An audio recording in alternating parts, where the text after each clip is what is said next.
evening, and welcome to this Facebook Live session. It's great to be back, and thank you for taking time out on your precious Tuesday evening to spend it with me. It's really great to be with you, and tonight I'm going to be talking about going back to basics. And what does that really mean, going back to basics? Because we certainly are living through extraordinary times. Never before have we spent so much time together with people we live with. Some of us on our own spend so much time on our own, finding new ways of working, new ways of exercising, new ways of being entertained, socializing, etc., etc. And has that brought out changes in your behavior, your expectations, what's important and what's not important? So when I sent out my message today, I said, a lot of people are talking about all these superfluous things that they have in their lives that they no longer see value in. So that's really going to be the structure for tonight's talk, but we're going to go a lot deeper when we talk about stripping down to basics.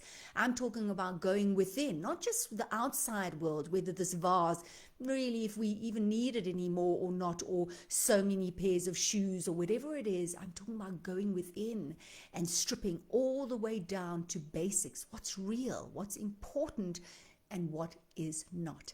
So for those of you who don't know me, my name is Nikki Seberini, and I am a mind freedom fighter, and I am passionate and committed to helping people free their minds of thoughts and beliefs that create a false reality. And I support people in dissolving the illusory reality that they have created, these constraints.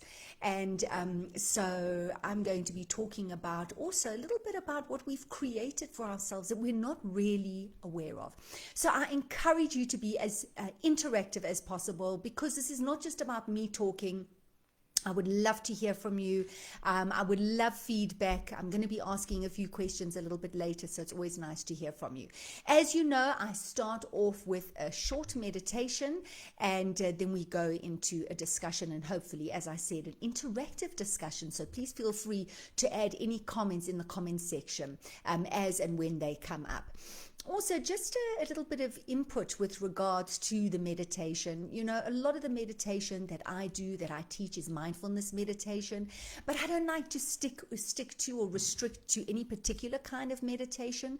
The objective is really that when we do meditate, we are going to be distracted by thoughts, because our minds are working all the time. And so what we're trying to do is train the mind, create new habits of behavior, so that when a thought comes up, we don't get lost in the thought, but rather we acknowledge that there's the thought there, and we bring ourselves back to the present moment. We anchor ourselves in the present moment by using one of the senses, or just by using something. And what we use a lot in our meditation is breath, the feeling of the air entering and exiting the nostrils. And so that's what I'm going to be focusing on tonight as well. But we are going to have a bit of visualization.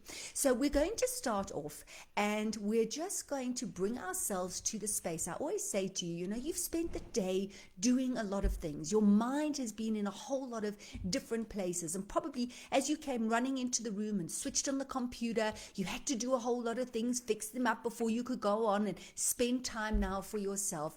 And I'm just going to say, switch that off. Any external distraction, switch it off. This is your time, and it's an important time for you. So look around the room, acknowledge where you are. You're sitting, you're in the room, you're either on the floor on a cushion, or you're on a chair, just where you're comfortable. Lynn, lovely to see you. Welcome, great to have you. Okay, we're going to start off by, just as I said, realizing where you are and becoming aware of your feet on the ground, becoming aware of the point of contact of your buttocks on the chair. Is your back supported? Are you sitting up? And if you're sitting up, see if you can support your back. Place your hands comfortably in your lap, relaxing your hands, relaxing your shoulders, and just well supported and well relaxed. And now you can close your eyes. And we're going to start off by taking a deep breath and a slow breath through the nose. And then we're going to exhale slowly through the mouth, almost as if you're blowing out through a straw. And the idea with the inhale is to do it slowly, and the exhale to exhale slowly. And as you get to the bottom of your breath, to push the belly button against the spine. So you really are accessing that diaphragm and you're relaxing yourself even more. So let's do this together. Relaxing and slowly inhaling through the nose. Let's go. And 1, 2, 3, 4, 5, and relaxing. Exhale. 1, 2, 3, 4, 5. Inhaling slowly. 1, 2, 3, 4, 5. And exhaling slowly.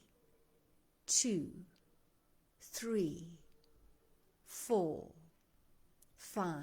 One more time. Inhaling through the nose. 1, 2, 3, 4, 5. Exhaling slowly through the mouth as if you're blowing out through a straw. 1, 2, 3, 4, 5. Excellent. And now allowing your breath to return to normal. So I'm just going to ask you to bring your awareness to your shoulders. Are they relaxed? And if not, just as you bring your awareness to that area, feel the releasing.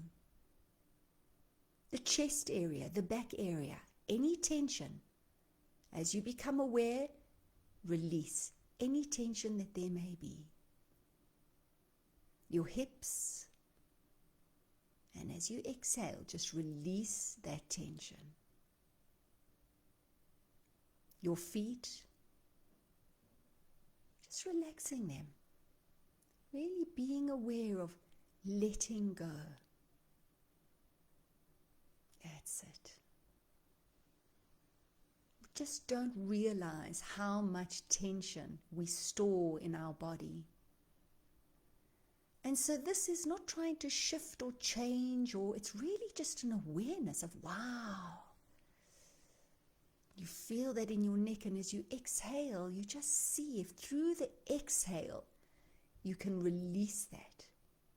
And you feel a softening, replace that tension and that holding. It's just released. So it's a beautiful scanning of the body.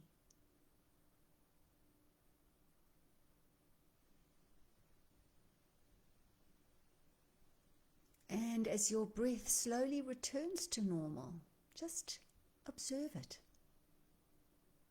Just be the watcher of your breath.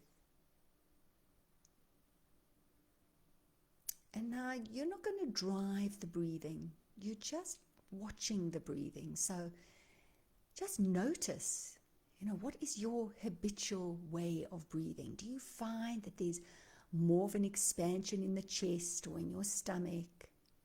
High up in your shoulders? Just notice it. Just watching. Relaxing. Being here now.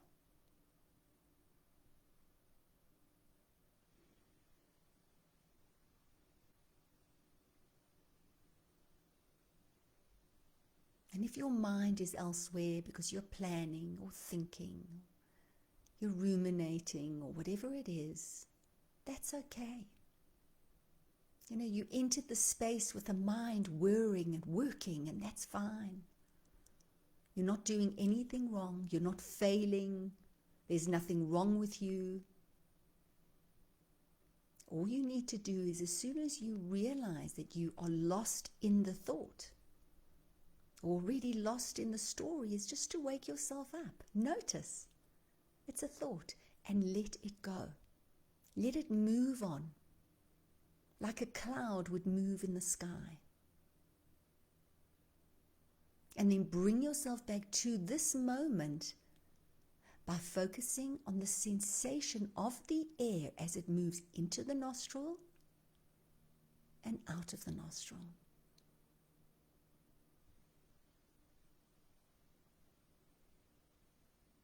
So I'm going to leave you like this for a moment, watching your breath,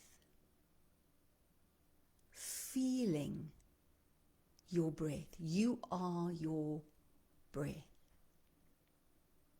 And if you lose yourself in a thought, just bring yourself back, release it, and notice your breathing.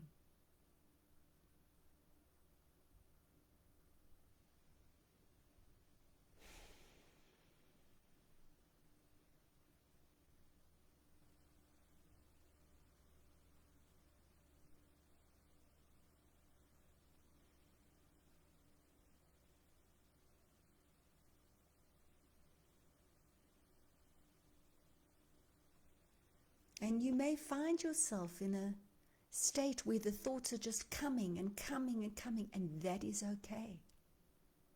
Notice it, and with kindness and with compassion. Because this is just your mind working.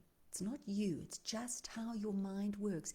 Bring yourself back to that feeling. Just what is the sensation of the air entering and exiting the nostrils? Can you feel it? Is it warm? Is it cool?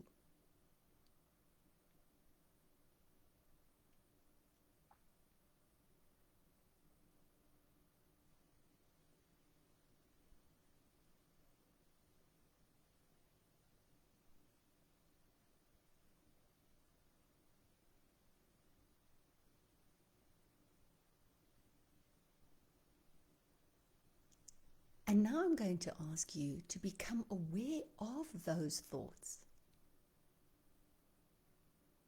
So start to notice what thoughts do come up. Is there a theme? Is it what you have to do when you're finished? What you have to do tomorrow? What you should have done today?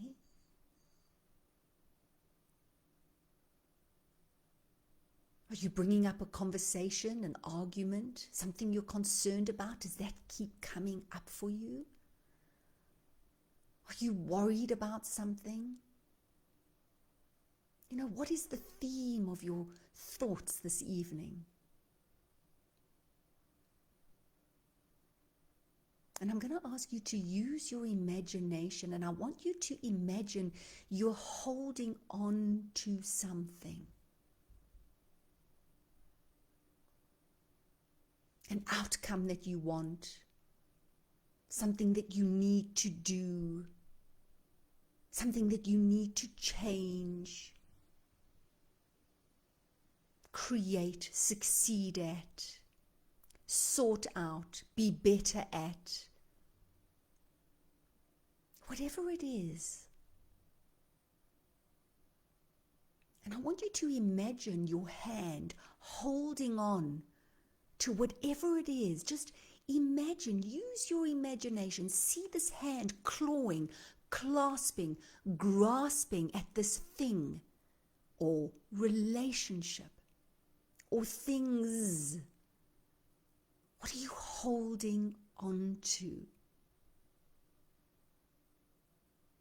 And you may notice a whole lot of things, almost as if you're juggling, and you can't even juggle because you're holding so tight. And now I want you to imagine opening your hand.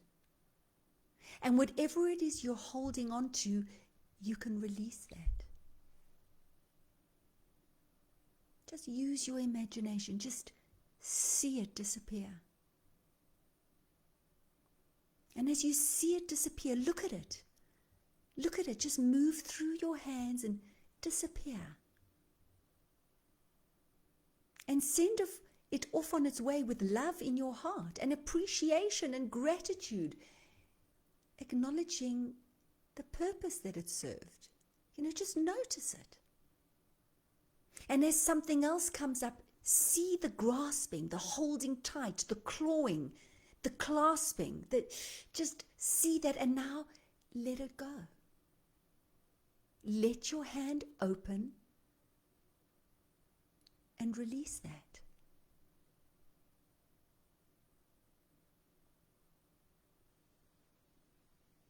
And now we're going to go a little bit deeper as you're holding on to something, a belief, the way something should be, the way something should work out, the way something should change, whatever it is.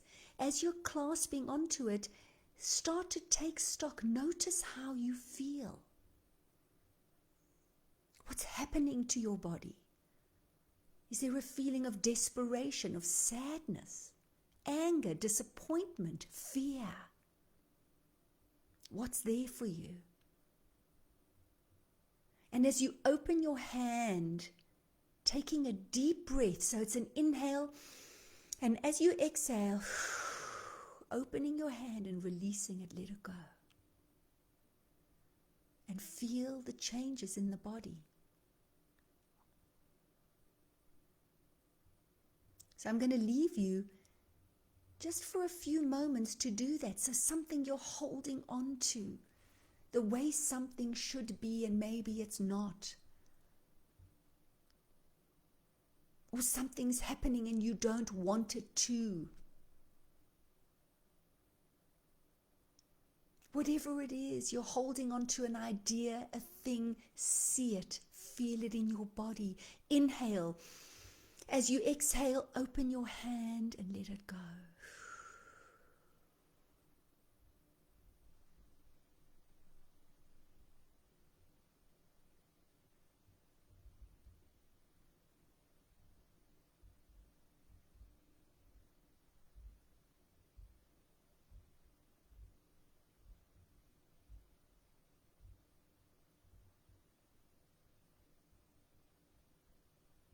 Feel deeper and deeper and deeper into the different sensations in your body as you're holding and then you are releasing. And you may find it difficult to release. And just with understanding and love, say, I understand. This is difficult. Just breathe with it. And as you exhale, just see if you can open the hand, just see what it feels like to let that go.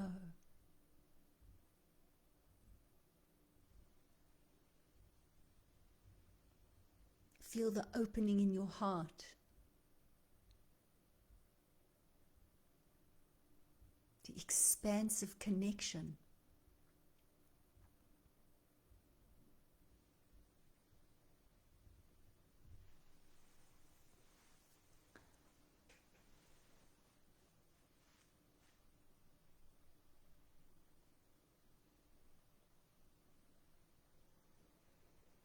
And just become aware once again of your position in the room, your feet on the ground, your hands in your lap, your buttocks and legs on the seat, and just gently and very slowly open your eyes. Beautiful.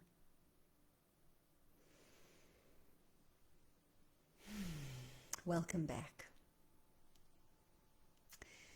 So as I started saying, tonight we're going to look at all of these things. What are we holding on to? So we'll start off in the material world.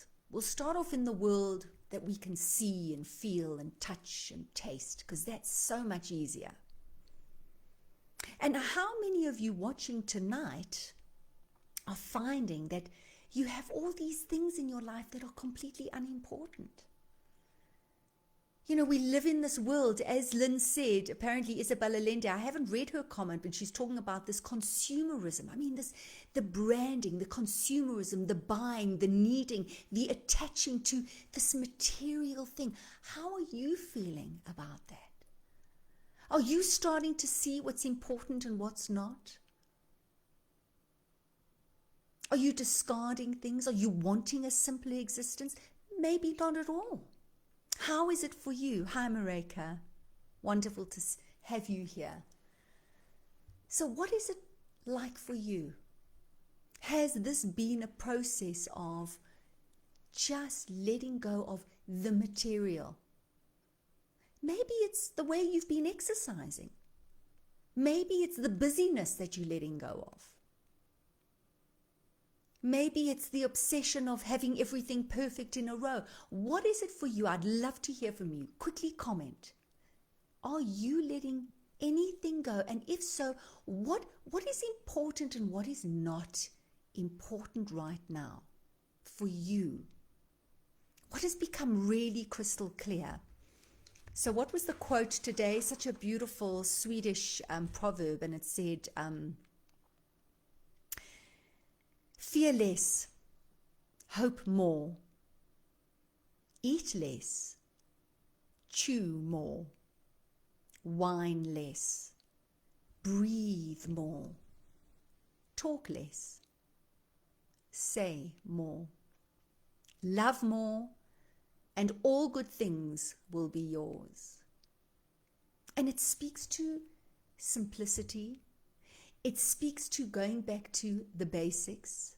It speaks to who we truly, really are before we get confused and stuck in this complicated, busy world of buying and doing and buying and doing. And when we strip it all away, the pure joy and happiness comes from the simplicity of fearing less and hoping more, and eating less and chewing more. And I could go on and on. Tell me what it's like for you. So I'd love to see your comments. I'm just seeing if there are any more comments. Let me see. There we go. What is it for you? What are you dropping? What are you releasing? What is important and what is not important? So what I wanted to talk about tonight, besides the people turning around and saying, gosh, I didn't realize that this is just so not important. Even social engagements, people love going out and seeing and doing, but so often we go out because we have to.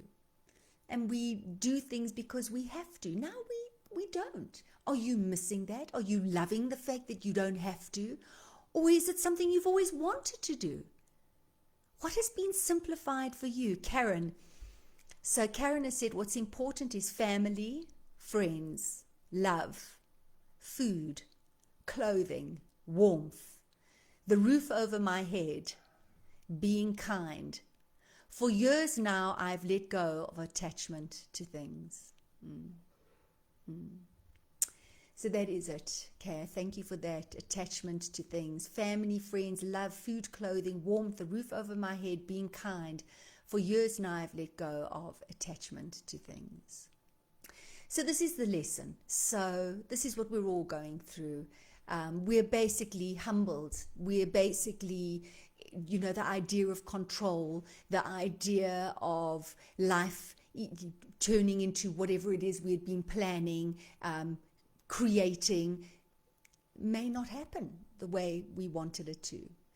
And have we dropped the idea of what we wanted and found a way of accepting and loving and having gratitude for what we actually have? So when I talk about going back to basics, besides the physical and besides the material and besides what I read with this quote, let's go back to basics. Let's go back in time to the very basic human being that we were when we entered the world. The clean slate. That's what I mean. Back to basics. The clean slate when we entered the world. Before experience imprinted on us. Before messages that were told by caregivers, by teachers, by experiences with friends, before they imprinted on us, before we embodied these imprints from our history, before that, before stories were born, before attachment. Let's go back to that. Because what I'm really, really interested in during this time is reflection, is inner work, is digging deep, is asking the question, who am I? What stories do I carry around with me that are just simply illusion, that are creating an illusion of a reality because I have a story, because I have the history imprinting. So back to basics for me tonight is going back there.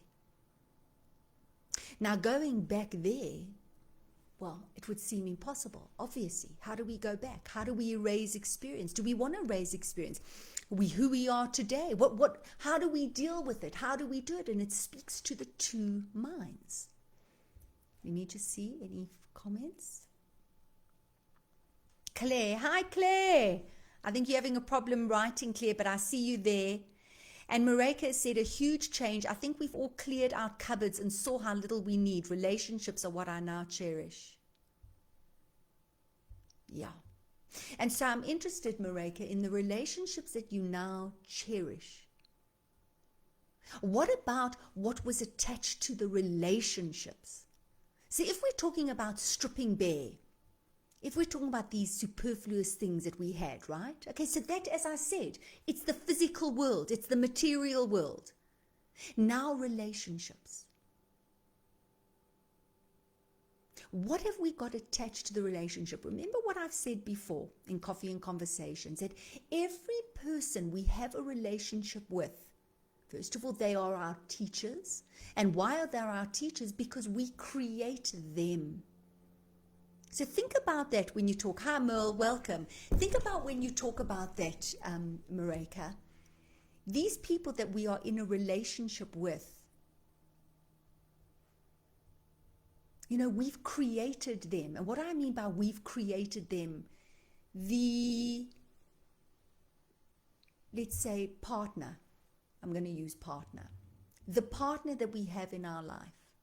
When we see that partner, do we see that partner as that partner is in this moment?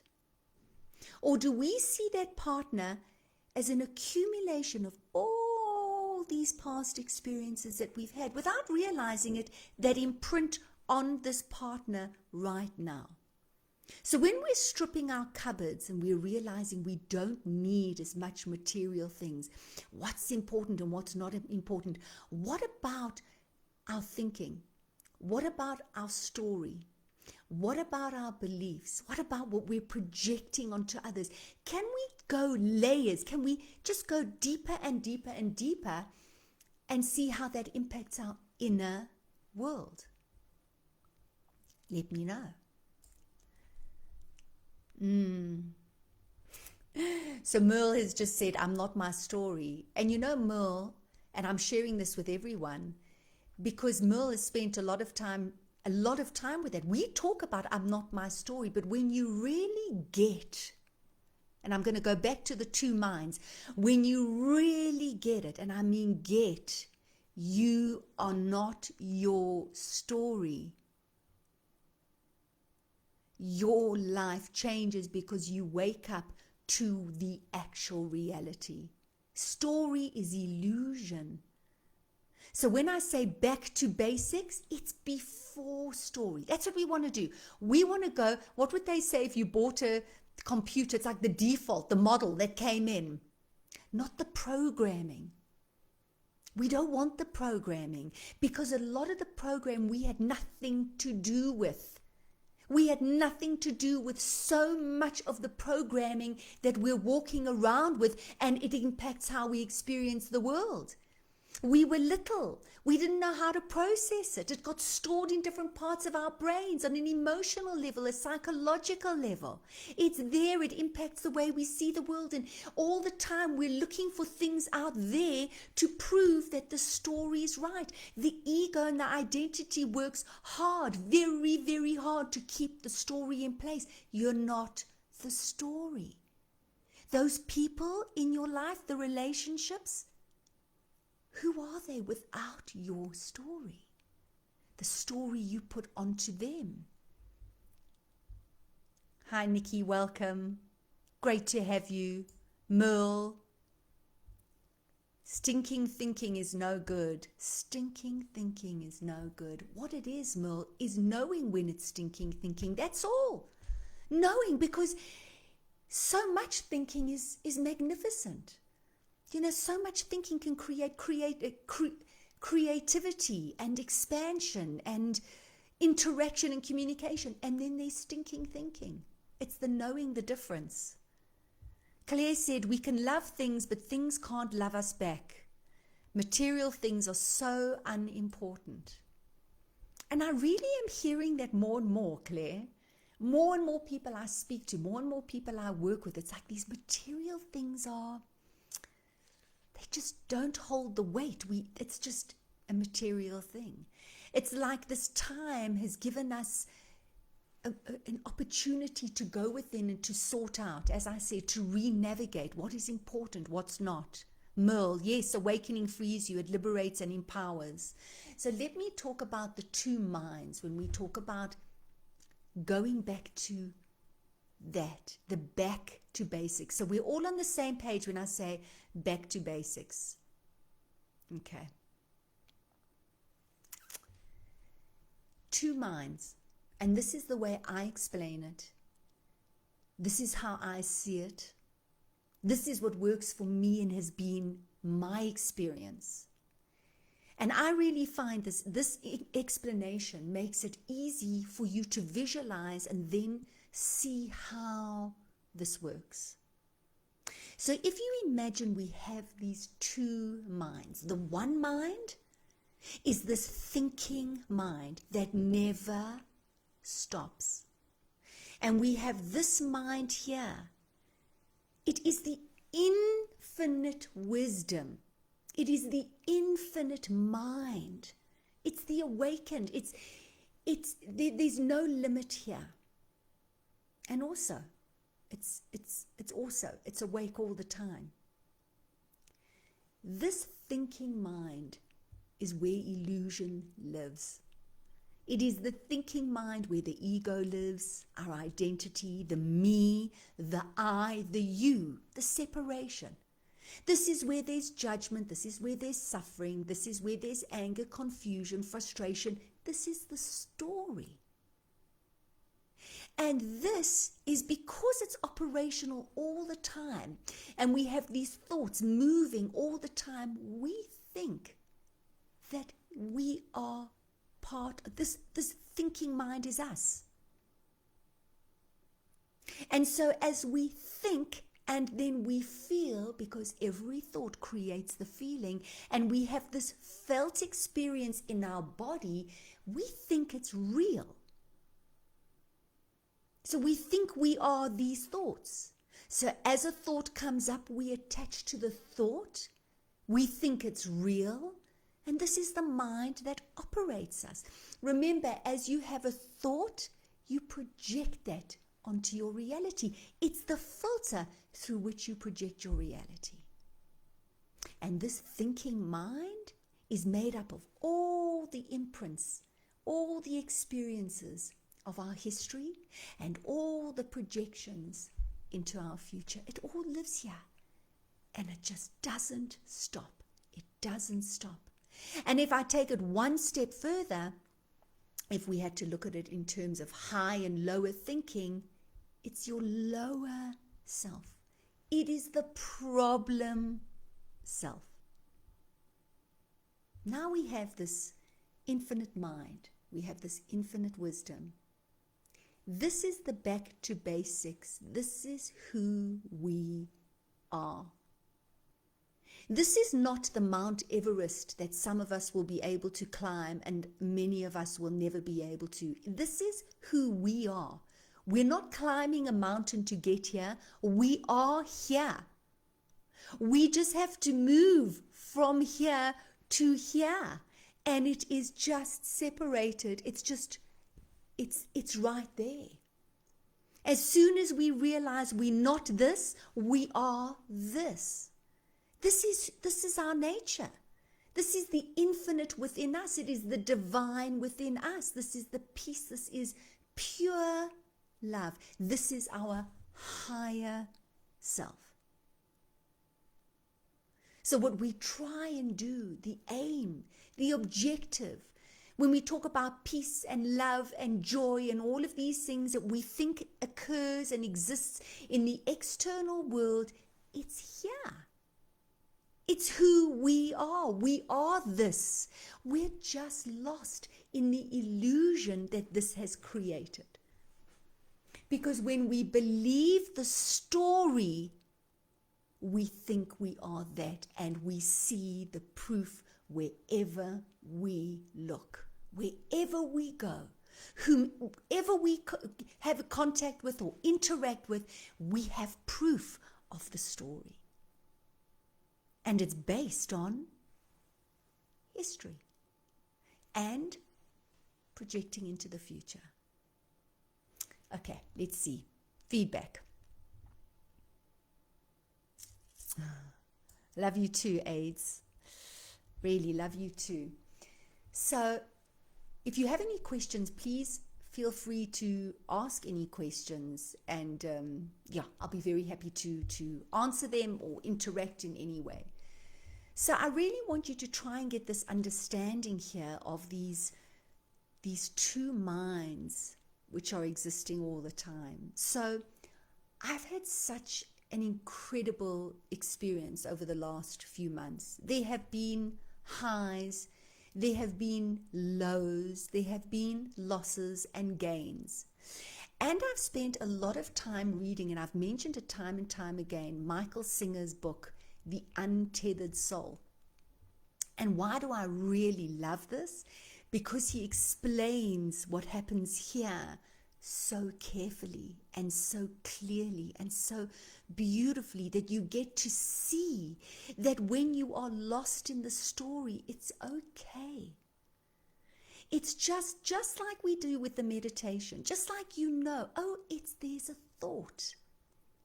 He says, just notice, I'm struggling with this.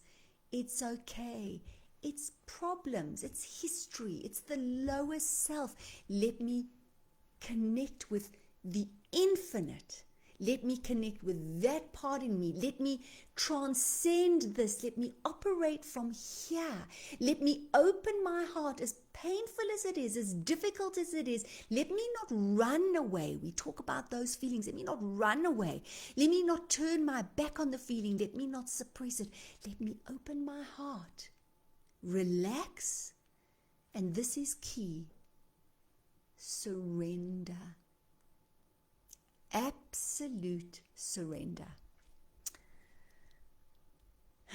Yeah, Merle said the illusion feels so real.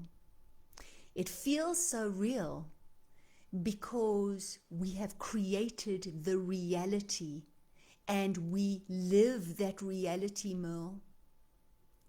And our ego is so clever because it will look for all the little things out there all the time to prove that it's real.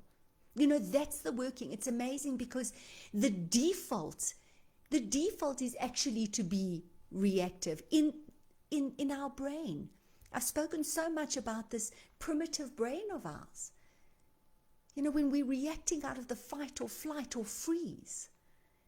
And so we have the negativity bias, and we have all of these things. To just be curious and to be open about things is not actually our default. We're wired to protect ourselves, to plan, to predict, to be connected. We're wired on that level. So just to notice and to be curious and to be open and to feel and to expand, we need to work on that. And how? Awareness of this and this which is hugely expansive, and everybody is this. Everybody is this. So when we see this in everybody, and this is not getting in the way of our relationships, how we see, how we interact with people we love intimately, with strangers, when that's gone, and we're operating from this is what we see in other people. This is where we have the perspective, the connection, the love. Nikki said, the stories I've told myself over the last 6 months have been so untrue, and just grateful that I'm realizing that it's not me, but the story I tell myself. Untrue, so untrue. Nikki, yes. Nikki, yes. So always asking the question, what is truth and what is story? What am I believing? What am I attaching to? So if I have to give you some tips, and I think Karen just said something, 2 minds, yes. One never stops thinking. The story, attachment to thoughts, false reality, lower self, history and future projection, care, absolutely. Other mind, infinite wisdom, living in the moment, personal growth, back to basics mind. We are here. Oh, I love what you're saying, Care. You've got it. We are here, move from infected mind to present mind, our higher self. We have all we need in this. Yes, we have all we need. And so, when we started these I'm bumping all over the place. Sorry, jing, jing, jing. When we started the Facebook Lives, think about the mindset. Think about the resistance. Like we didn't know how long would it last. We still don't know. But just notice the level of acceptance. I don't know. Maybe I'm just speaking for myself and the people that I'm interacting with. Like it was so funny. I was talking to my husband this morning and he said something and it would be a setback and this would happen. And I said to him, Rich, I'm not attached to any outcome. And I don't say that in a sad way. I don't say that in like a panicky way or I am not attached to any outcome. Peace. So the story of needing to know how something's going to play out, needing to know the security, the connection, the safety, it's there. I'm not attached to any particular outcome. I surrender. We talk about the reality is unfolding. Reality is reality. We're just a part of this reality as it is unfolding. So, giving you tips. Merle said, I'm putting her to sleep. My energy is soothing. I don't know if that's a good thing or a bad thing. Merle, I hope it's my energy and not because I'm boring. Give you a tip. Feel into your body. Feel. Be aware. Know when there is a panic that comes up in you. Where is it?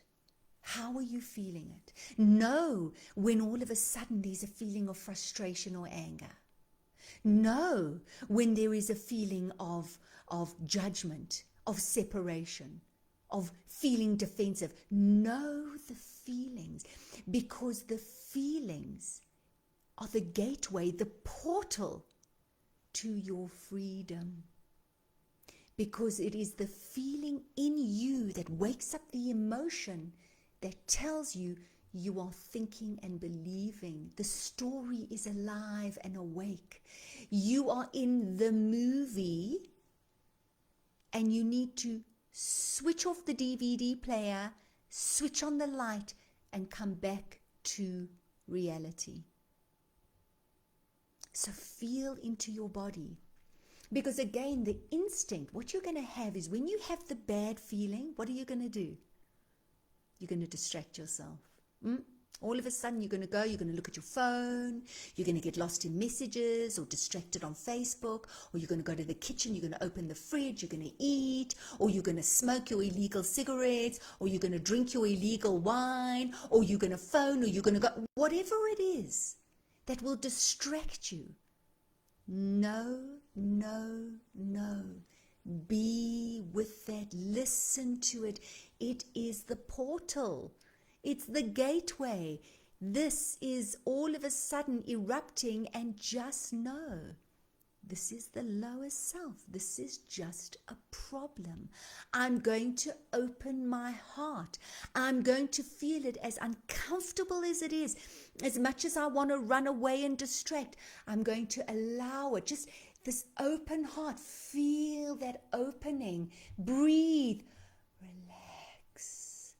Surrender.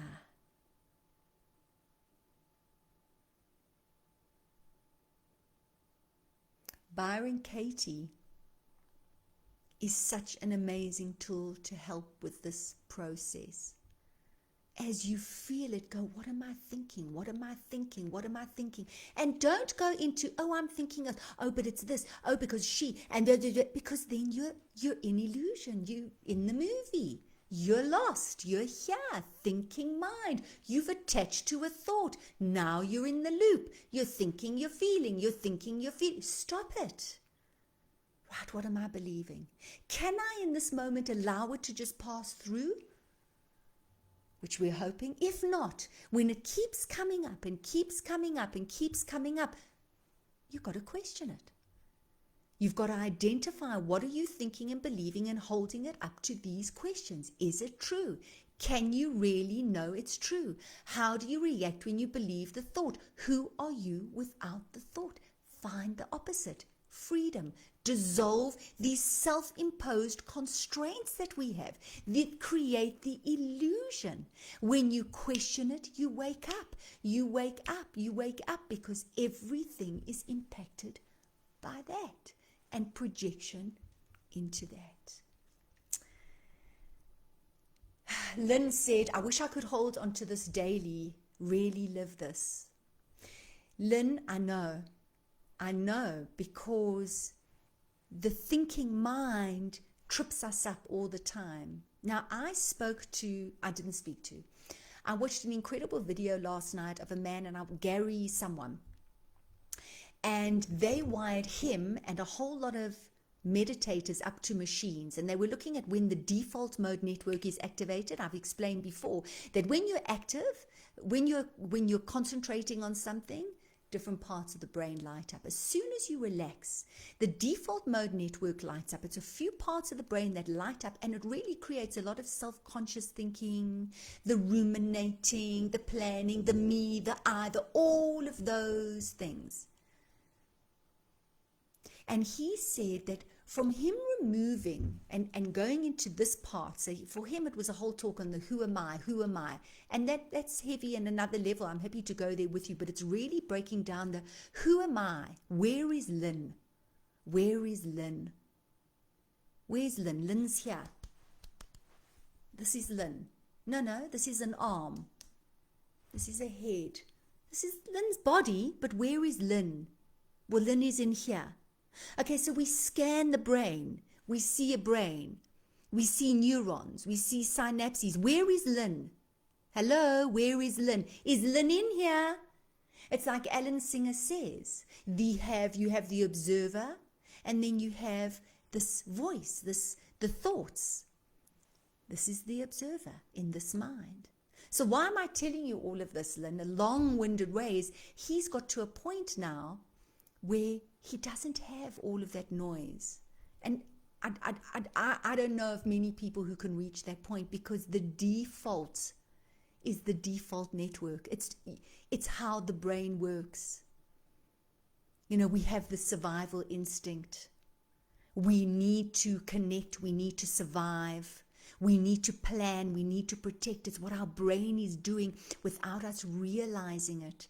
So to not have the story and the projection and the judgment, good, bad, right, wrong, because that's what we need for survival.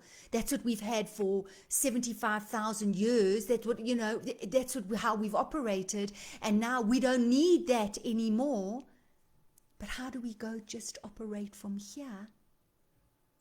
Being awake, being awake, being awake, being awake, feeling, knowing, it's just the lowest self, it's just problem, coming back here. So Lynn, what I'm saying to you is that you have to work at it. And working at it means really telling yourself, I'm going to be awake to this. And it takes time. And it takes a gentleness and a kindness and compassion, because you understand that this ego, that the story speaks very, very, very, very loudly, and it feels very, very real, but it is only an illusion. So with kindness and compassion, you remind yourself and you go there. And the more you do it, Lynn, the more you do it, the easier it gets. The easier it gets. Where were we? Nikki said, I've really tried hard to not control what I can't. Yeah. Well, it's kind of a global exercise, I would say. This is a global exercise. I need to control the future. I need to control the next 3 months. I need to know that my son is going to write matric. I need to know that my family's not going to get sick. I need to know. I can't know. It really is a global exercise. Need to know. The story of having to be in control, everything having to play out the way in order for me to feel safe and okay. It's my lowest self. It's problems coming up. It's story. I don't need to go there. I just need to know and move to that place and open my heart. I feel the panic. I feel the holding. My heart wants to close, but I'm not going to let it close. I'm not going to be distracted. I'm not going to allow that fear or the hurt or the disappointment or the anger, whatever. I'm going to feel it. I'm going to allow it to move through my heart. I'm going to take a breath. I'm going to relax my shoulders. Surrender.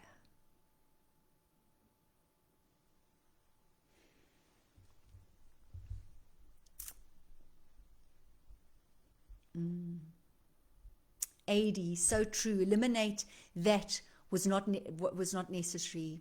Oh, AIDS. Karen said, so we must meet our thoughts, then question it, then dissolve the thoughts by questioning if it's true, then go back into basics mind, correct? So, Care, yes, we must meet our thoughts. Byron Katie says an unmet thought is it's like meeting a child that needs to be heard. Don't see a thought as an enemy. Don't see a thought as a nuisance. I mean, Merle said, what did you say about the thoughts earlier? And we can say horrible thoughts, but see a thought as a child that needs to be heard. Lean into that. Let me hear you. So this is what I believe. Let me hear. Let me question it with such an open mind. Let me really delve into this thought, this belief that you have, that I have. So, yes, you meet your thoughts. You question your thoughts. The power of the Byron Katie is as soon as you ask, is it true? You are entering another space of interacting with this thought of yours. Up until that point, you've attached to it. You believe it. You've attached to it and you've become it. Or so you think. You have cognitive fusion. There's an attachment. Thought. I believe my thought. I am my thoughts. But as soon as you start to ask that fundamental question, is it true? With no idea of what the answer will be. And remember, it's just a yes or no. The answer comes from here. You sit with it. Is it true? Can I really know it's true? It may be a yes, it may be a no. And I urge you to give no as much right as yes. Not saying I want you to say no. Give them equal space, equal opportunity for life. Yes, no, and feel. And when you ask, Care, what happens when you believe the thought? So let me say it to I. What happens when I believe that thought? You go into body. You go into, where do I feel it? I feel it in my throat. Do I feel my temples throbbing? I feel my jaw tightening. You feel it. Then you go to, I get angry, I get disappointed, I remove myself, I lash out, I punish, you do that. Then with that third question, you really sit quietly and you go even deeper, and you think, am I aware of past images? As I believe that thought, does a past image, does a future image come in? It'll be amazing if you sit quietly, because you cannot have this thought in this moment. Believe the thought if it's not attached to something here. If it's not attached to past, and if it's not a projection into the future. So a lot of times with question 3, people sometimes struggle because they're not operating from wisdom. But when you operate from wisdom and you go deeper and deeper and deeper, all of a sudden images, and you don't have to go deep into those images. It's just notice. It's like that meditation. Oh, I notice that image. I notice that story. I notice that happened. I know you're just noticing. And I notice this future. I notice this is going to happen. And I see a future of this. And this is where you're going with that third question. Notice how you treat yourself when you believe it. Notice how you treat the other person when you believe that thought. So you spend a lot of time in 3 feeling the somatic, the body, all of that, the awareness of past and future. Very powerful. So it's just like this and opening the heart, because then when you go to 4th, who would I be? How would I be without that thought? And now you have to sink even deeper, because you have to take yourself to that moment where you would normally think that thought, and now you're suspending, you're removing that thought. Who would I be? Who would I be? Open the heart and experience freedom without illusion. Takes time. And then you see if you can find the opposite of the thought. So going back to what Karen said, so we must meet our thoughts and question it, then dissolve the thought by questioning if it's true, then go back into basic mind. Yeah, absolutely.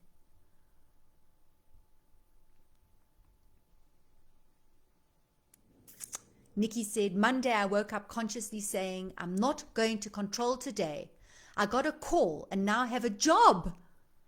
It proved to me not to worry about the next second, minute, or hour, and I was in awe how my day unfolded. Nikki, that is such wonderful news. I am so delighted to hear that. I know the stress that you've been under. And again, we just don't know what's going to happen. And the absolute awareness and the belief that everything is happening as it should happen. Everything is happening for me. To me is that wall, the illusion, the story. For me is this. It's happening as it should. Everything is happening as it should. And we know that like now. So Nikki, if you had read what you've written now, 2 months ago, if 2 months ago you could just project into the future and read that, you'd be going, oh, but look where the trust.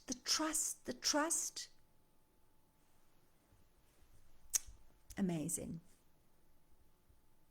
Merle said, we have never been in control.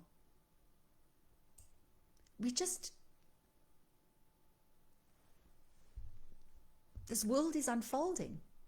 It's always an illusion, this idea of control. And yet, to survive, we need to be able to control these small little things. Go back.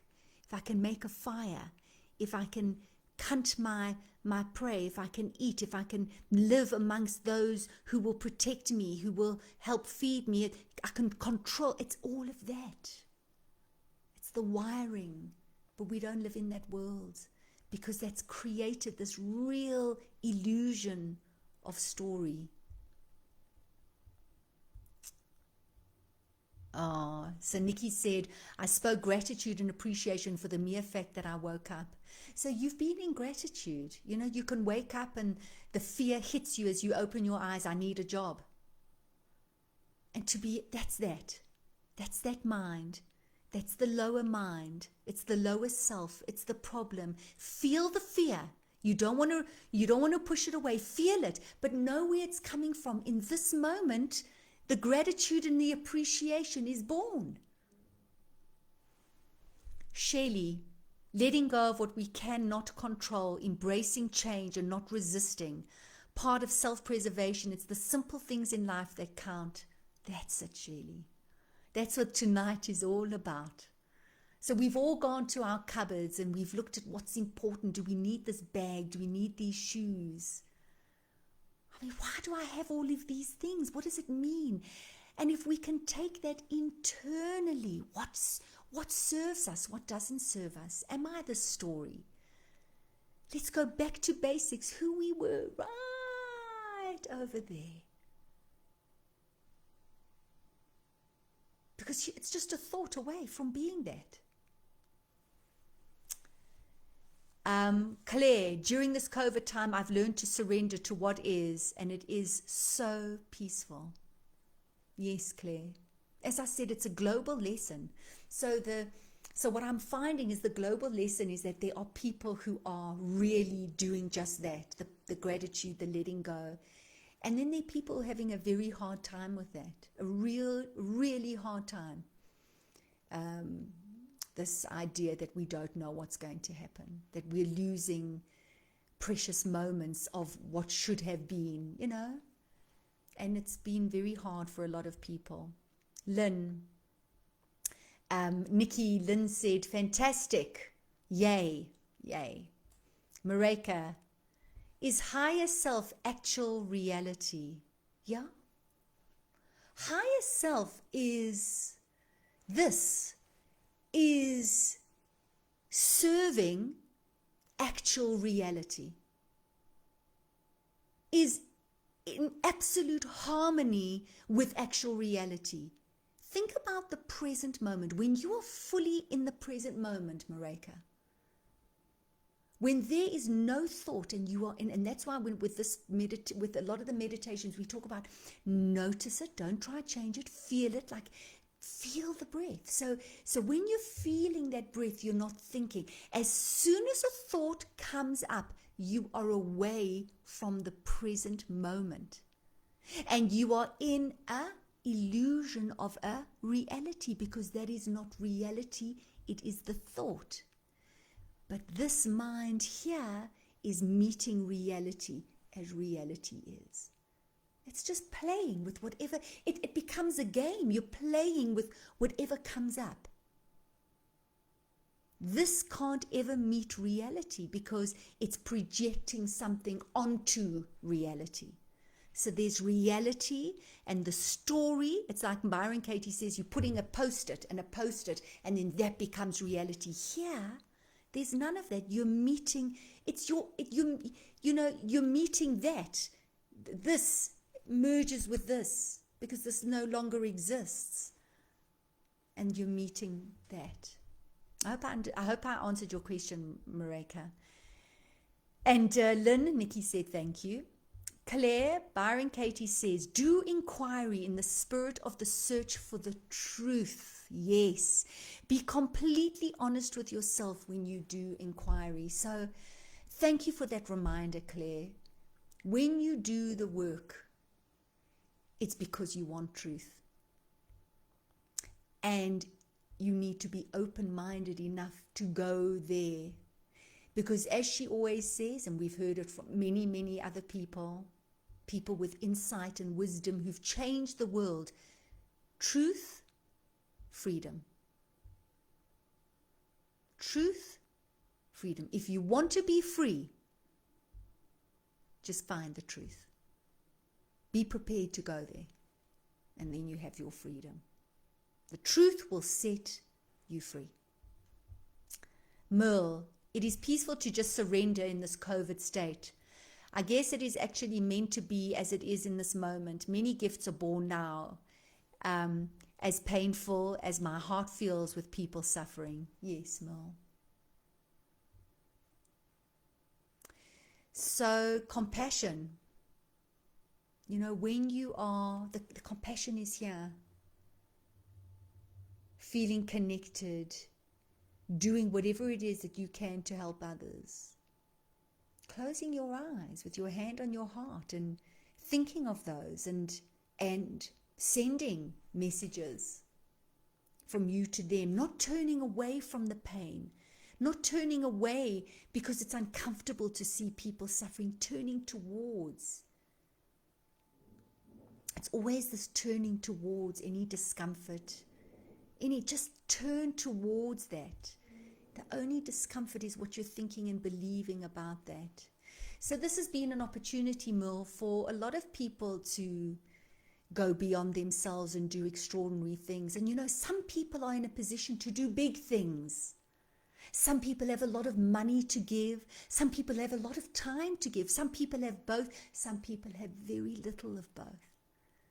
And for some people, it's just sending a message to someone that they love who they know is having a hard time. And sometimes it's walking into the shop and seeing the person in front of you and not operating from here, operating from there, and seeing this in them and seeing them as a whole person and connecting in that way. And that's where compassion lies. So we have an opportunity to be compassionate and connect, because I know how helpless a lot of people feel in this time. Like, I have this and people don't have this. Every moment is an opportunity to connect, to be compassionate, to reach out. Some of us do it in a huge way, and some of us do it in the small way that we can. But to be of service, to be giving, COVID has asked that of us. Just in the mere fact that if you're not feeling well, you don't go out. That's giving. That's thinking of others, that you have a mask on, that you're washing your hands, that it's not just about you not getting COVID. We're in a position where I don't want to harm anyone else. That's a gift. It's a gift to be able to do that.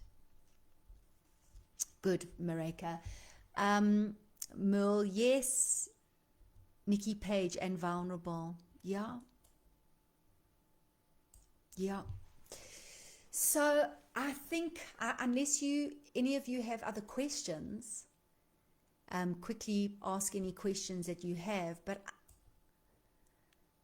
let us always be reminded that every moment is an opportunity to turn something around. You know, we have bad days, and sometimes we can spiral, and a bad day can become a bad few days, and then we think we're lost. And I just want to remind you that in the next moment you can change that by waking up and going, this is just a bad dream. I'm in the moment.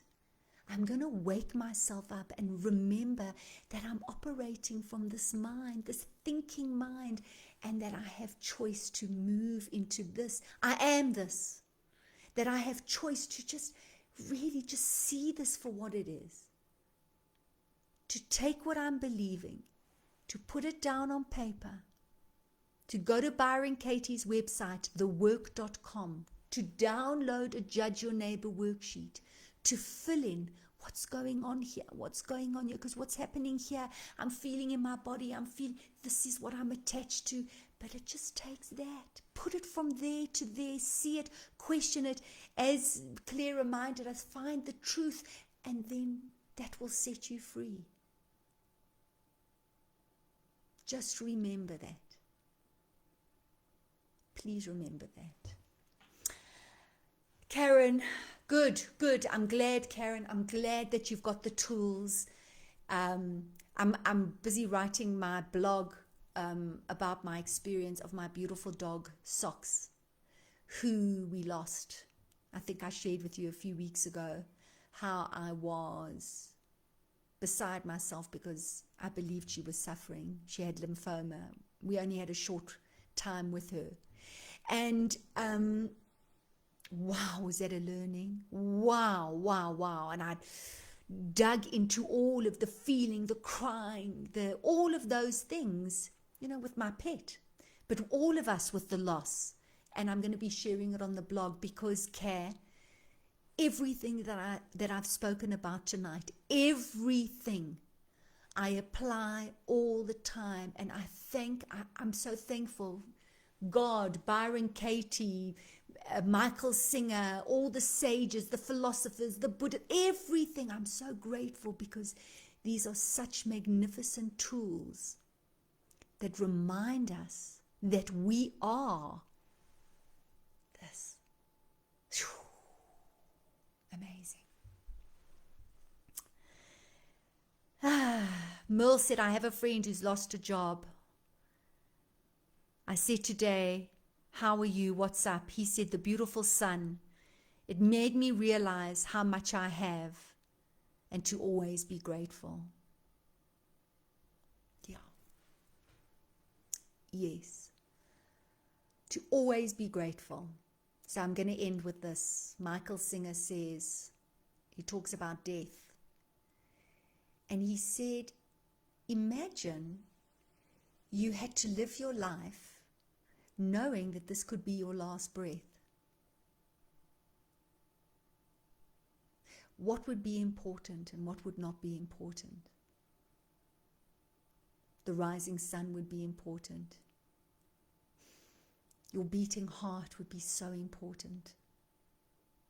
Every breath you take, the people around you that are here with you now, oh, every moment, because life is fragile. And he just asks the question, you know, if you knew you had a week or a month, what would you change? How would you be? Your perceptions, your thoughts, your story. So I'm going to leave you with that, especially because of what you said, Merle, that with your friend who's lost his job, that he can still wake up and go, you know, the beautiful sun. The beautiful sun.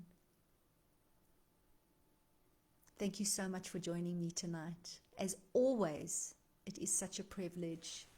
Thank you, and I hope to be with you again next week. Take care.